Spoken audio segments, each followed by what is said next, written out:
everybody, welcome back. Thank you for joining us today. I'm Darfius. And I'm Tera. And you're watching Serial Movies. Woo! For returning viewers, thank you very much. If you have subscribed, thank you. Thank you, If you have not subscribed, consider subscribing. If this is your first time, welcome. We love you. Thank you. Welcome back. And subscribe. Thank you for joining us Share today. with your friends. Share with friends, everything. Put in social media, make a poster out of it. Put our pictures, put our faces. Alright, thank you. But if you do that, I really appreciate it. For this week, we're gonna make a review about Ding! Searching 2018. So for this movie, it was a movie under Screen Gems Productions. So they were out in 2018. It was a computer mock screen type of movie. The movie was directed by Aneesh Chaganty. This is his first movie. Congratulations first on movie? Yes. Did he not direct Unfriended? No. He did not direct Unfriended. Okay. So this is his very first movie. So you're popping a cherry with such a great movie. So congrats on you, bro. Also write by him and another guy called Seth Ohanian. I'm sorry if maybe it's a she, but I cannot know the gender by the name of Seth. The initial release was during Sundance Film Festival on 31st January 2018. During this festival, they managed to bring home 2 awards. One of them was Alfred P. Sloan Feature Film, and another one is Audience Award, which is the most voted, like the most favorite for doing award, such big as Sundance Film Festival. And after that, they make their United States release by under the production of Screen Gems on 31st August 2018, and then they make it worldwide release, state by state, region by region. Like us, we're from Malaysia. We watched it in March 2019. Malaysia. We're in Malaysia. Nanti teacher Adibano marah. Yeah, teacher Adibano. Sorry if I said it the wrong way. So, acting performances. We have David Kim, we have Rosemary Vick, we have Margot. Yeah, okay. So, for me, if you ask me, personally, I think their acting performance level was mediocre. I mean, mediocre. It was fine. They delivered well. It's just that there's nothing too challenging of it that makes us like, oh, that is a great acting method and all. Yeah, emotions was good. I mean, it was okay. It was okay. They delivered well. They delivered well. Like it was convincing. So okay. that's it for acting performances.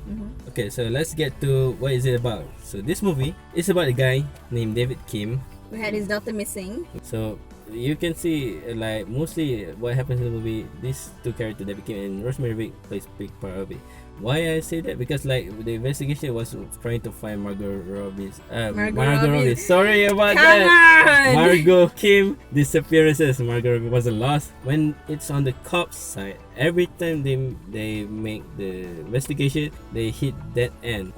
But when it comes to David Kim, like every time the cop hits a dead end, he makes his own searches, and the searches continue. And turns out to be he was right and the cop was wrong. When the cops concluded that Margot went missing by running away because they see the CCTV surveillance of her car from a gas station towards another street side that out of the CCTV. So they concluded that she ran away because they use this app called Venmo. And then she made a huge transfer the day she was gone. I'm not sure if it's a fictional apps or real. It's real. Okay, so Venmo is a real apps. They said when you put your money in this apps and then you transfer it to another apps and then you cash it out, it's like you do money laundering because you don't want the government to they do money laundering with apps because it's harder to keep track than the banks. Really? That's what they say in the movie. Really? Yeah, that's what Rosemary Vick said. Like when you spread it everywhere. I think the point is when she said Margot was trying to launder the money, it's just because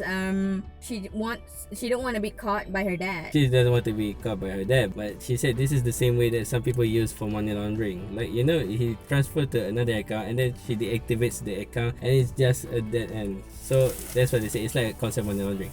David Kim doesn't believe for 1 second. As David Kim make this investigation, he also finds out that Margot was not doing great. Like when they meet each other, they say, "Are you okay? Hey, I'm okay. Are you doing okay, Dad? Yes, I'm also okay. Alright." But both of them actually, crushed inside by the loss of a mom. David Kim find this app called UCAS.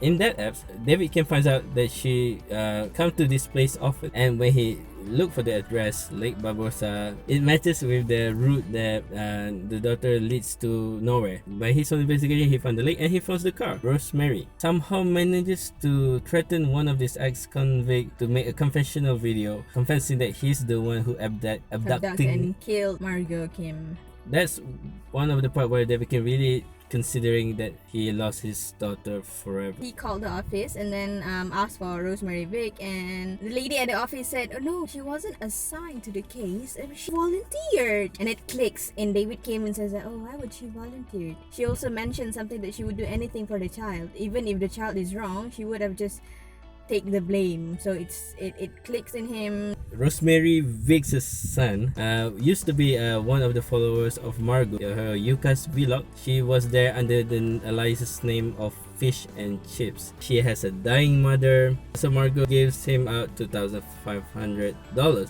which explains the first reason why they said she makes a big transaction using Venmo. Now there's real money involved, so he followed Margot to Barbosa Lake and then get into her car trying to return the money. And you know, if you're at Margot's place, there was a stranger storming into your car saying that, "Hey, I have your money," like you would have panicked and probably reacted, right?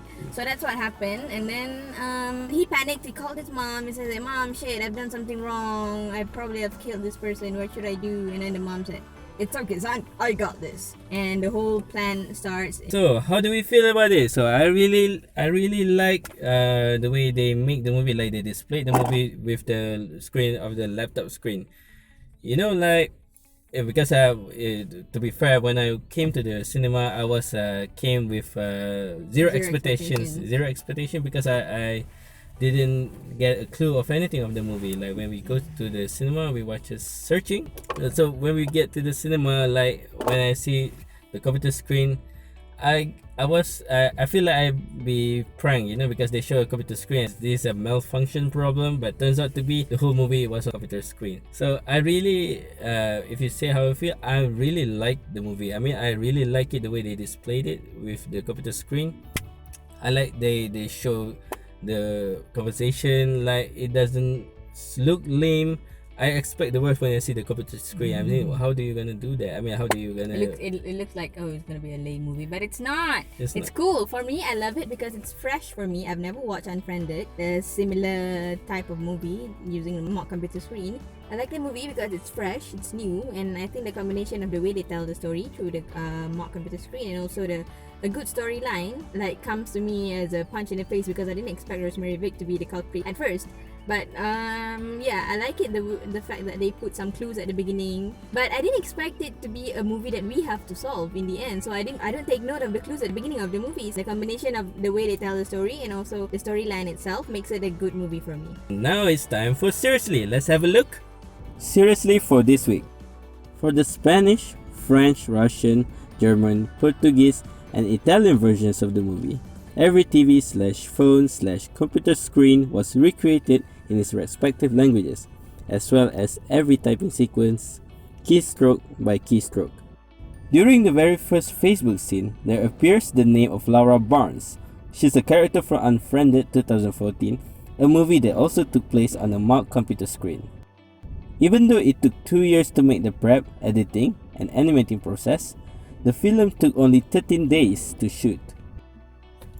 Welcome back. I hope you find it intriguing. Thank you for watching it. Alright, okay, so for now, we're gonna get to Serial Meter. For those who first time come here, we're gonna give marks on storyline, acting performances, and how do we feel about it, and then we're gonna give our final Serial Meters. Serial Meters, yeah. So for storyline, we love it so much. For me, I love it so much. It's genius. It's something fresh for me. So we gave it 85%. Woo! Congratulations. Alright, so reason being because for me the story was great, but it becomes better because of how they displayed it. Yeah, so that's hence the mark of it. Next one is acting performances. For acting performances, we come up with 65%. Yeah, I mean, for me, the reason why, because there was a realism. Just because it's realism, you don't like it? No, I mean, not I don't like it. I mean, the reason being because the character wasn't being challenged to do something extraordinary for their characters. Yeah, so we don't really. It's fine. It's fine. It delivered well. How do we feel about it? So how do we feel about it? 87%. Woo! because we love it. Reason being, I really like the way they display it. I was in awe. I was surprised, like because I came there without expecting anything. So this was my first time watching such a kind of movie. So that's how do I feel about it. So that's the mark that we give from both of us. So yeah, I really love it. That's how we feel. So for the total score, we come up with 79%. Woo, 79%. So I think that's still an A. Yeah, I mean, congratulations to the filmmakers and all. So yeah. So yeah, I really do recommend for you guys to watch this movie. It's on Netflix now, so you can check it out. That's all for the video this week. Thank you for joining us today. I hope to see you guys again for our next video.